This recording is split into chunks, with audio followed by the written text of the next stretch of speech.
दोस्तों फाइनली हमारे भारत ने परमाणु ऊर्जा के क्षेत्र में एक बहुत ही बड़ी सफलता प्राप्त कर ली है। और दोस्तों इस सफलता को सुन आपको अपने एक भारतीय होने पर गर्व महसूस होगा। और ऐसा इसलिए दोस्तों कि अभी तक भारत के अंदर जितने भी न्यूक्लियर पावर प्लांट्स ऑपरेट किए जा रहे हैं, इन सब में हम न्यूक्लियर फ्यूल को दूसरे देशों से इंपोर्ट करके इस्तेमाल करते हैं।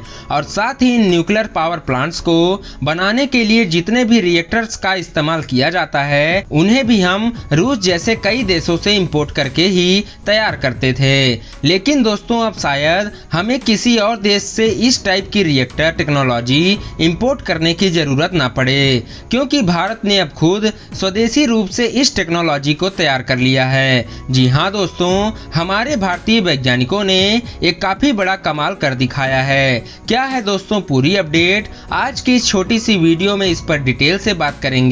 दोस्तों बस आप वीडियो को लाइक और शेयर जरूर से कीजिएगा। और इसी के साथ अगर अभी तक आपने चैनल को सब्सक्राइब नहीं किया है तो चैनल को सब्सक्राइब कर बेल नोटिफिकेशन को ऑन कर दीजिए, क्योंकि आपका हमारे साथ जुड़ना ही मेरे लिए सबसे बड़ा मोटिवेशन है। तो चलिए दोस्तों बढ़ते हैं मेन खबर की ओर। तो दोस्तों इस बड़े प्रोजेक्ट की शुरुआत एक साल पहले ही की गई थी, जहां पर भारत की कई बड़ी मैन्युफैक्चरिंग एवं कंस्ट्रक्शन कंपनियों ने इस रिएक्टर को बनाने के कॉन्ट्रैक्ट में हिस्सा लिया था। और उसी में एक भारतीय कंपनी L&T को यह कॉन्ट्रैक्ट मिलता है दोस्तों, जिसमें करीब 700 मेगावाट का pressurise heavy water reactor contract सौंपा जाता है, जिस रिएक्टर को गोरखपुर हरियाणा पावर प्लांट के अंदर बनाया जाता है। और इसी के साथ एक साल पहले ही L&T ने अपने 700 मेगावाट के हैवी वाटर रिएक्टर को बनाकर तैयार कर लिया था और सक्सेसफुली इसको डिलीवर भी कर दिया था। और अब वही दोस्तों खबर निकलकर सामने आ रही है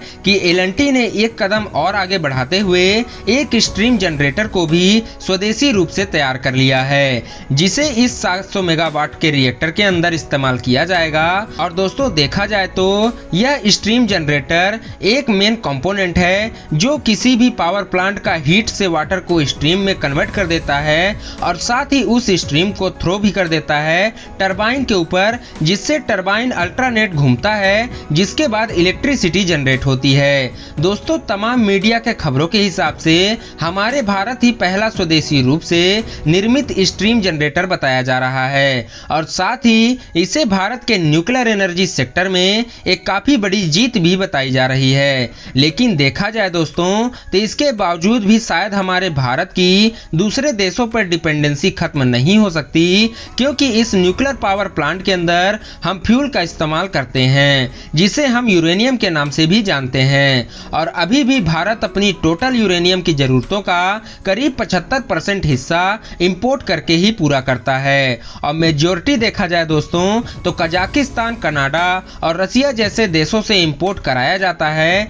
लेकिन एक और ऐसा ही एलिमेंट है जो कि भारत के अंदर ही दुनिया में सबसे ज्यादा पाया जाता है, जिसका नाम है थोरियम। और भारत ने उस रिएक्टर को भी बनाने का काम लगभग 80% तक पूरा कर लिया है, जिससे दोस्तों हम थोरेनियम का इस्तेमाल करते हुए पावर जनरेट कर सकते हैं। वैसे तो हमें यूरेनियम इंपोर्ट करना पड़ता है, लेकिन भारत थोरेनियम के मामले में देखें तो दुनिया का सबसे बड़ा रिजर्व कंट्री हमारा भारत ही माना जाता है। लेकिन अभी भी उस टेक्नोलॉजी को पूरी तरीके से डेवलप होने में समय लग सकता है। लेकिन तब तक दोस्तों हम पोल्यूशन कम करते हुए न्यूक्लियर एनर्जी का इस्तेमाल से पावर जनरेट करते रहेंगे। लेकिन दोस्तों एक समय ऐसा आएगा जब भारत की पूरी तरीके से दूसरे देशों से डिपेंडेंसी खत्म हो जाएगी, क्योंकि आज से 25 साल बाद भारत के अंदर L&T जैसे बड़े प्लेयर्स इसी तरीके से प्रोजेक्ट में पार्टिसिपेट करते रहेंगे और इसी के साथ नई नई टेक्नोलॉजी भी भारत को सौंपते रहेंगे।